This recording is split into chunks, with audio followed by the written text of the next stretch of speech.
Maya pa kabali, magandang umaga po sa atin lahat. Nagising po kami na maaga, wala po kami ibang gagawin kundi tutulungan si Tito Pulis at ang kanyang anak na si Jan Jan, Eric Satsan mga pre.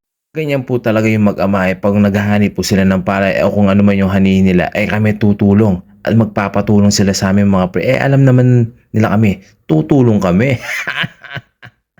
Ayan po si Tita Ro, yung napakaganda, napakasiksin tita namin na napakabait asawa ng tito namin mga pre.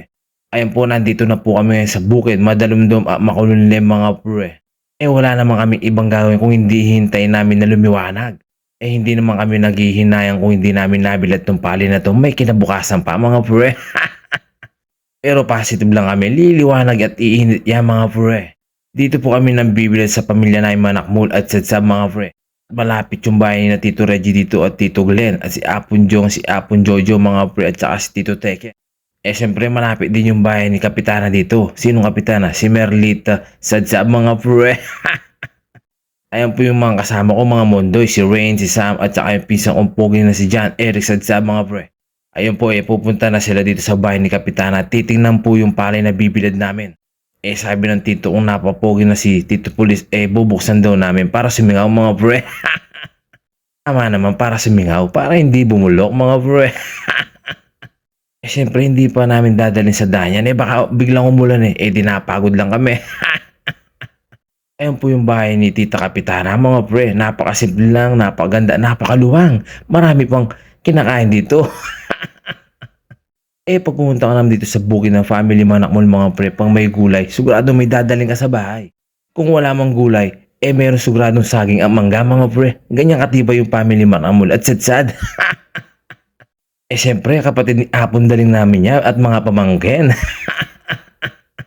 Ayan po yung mga kasama namin. Siyempre naghihintay kami na iinit. Baka pag dinala natin sa daan yan, baka biglang umulan. Dobling pagod lang tayo mga pre, mga mundoy. Siyempre si Tito Please gusto niyang ilagay. Sabi namin, iinit din yan. Mag-positive lang tayo. Magtiwala lang tayo. Iinit din yan. Papinimba pa kong Glenn yan. Yung napakagana. Potang at tilang gulay mga pre. Dedenanda kami. Ayan po hindi mapakali si Tito Police na napakaboging tito ko. Nilagay na namin sa daan. At inuna namin yung ibebenta mga pre. Kahit tuli lang itong ipapabigas namin.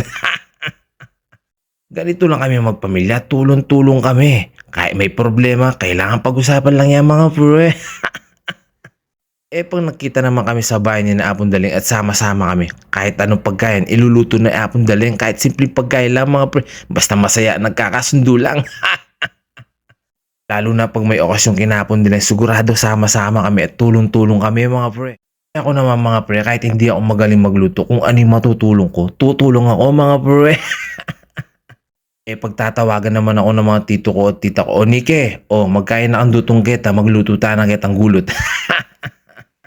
O yung magpapaapoy mga pre, pag may lilinisin yung kaldero, o kung ano man yung lilinisin mga pre, ganyan si the piso-piso man. Kaya mga pre, ipapakita ko lang yung napakagandang palay ni Apompot na napakabait na apo ko. Nagutom ako, pumasok ko dito sa bahay ni Kapitana. Sigurado may pagkain. Ito nakakita ako na saging, paborito kong saging na yan. Masustansya din sa katawan yan. Olawin yung pisang kumanto niya ng pamangan. Namuti Kapitana o to. Bukulak-bukulak ka pa yung kaldero. Lala yung pamangan tita. Dumating na yung oras na kakain. Ito po, kakain na kami mga pre. Syempre luto ng napakabait at napakasexy tita namin. Ang maaasahan talagang tita. Walang iba si Tita Roy mga pre.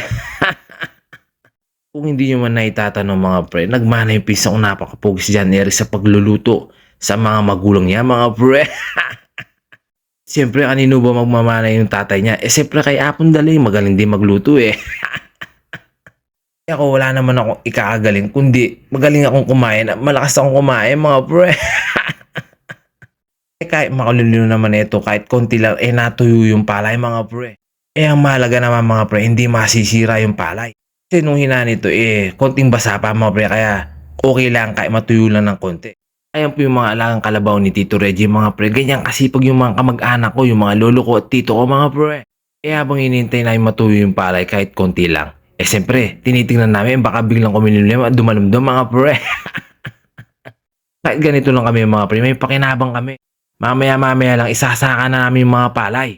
Ito na mga pre, isasaka na namin palay. Siyempre bibigyan namin ng cover. Kung hindi mo nang bibigyan ng cover baka biglang umulan.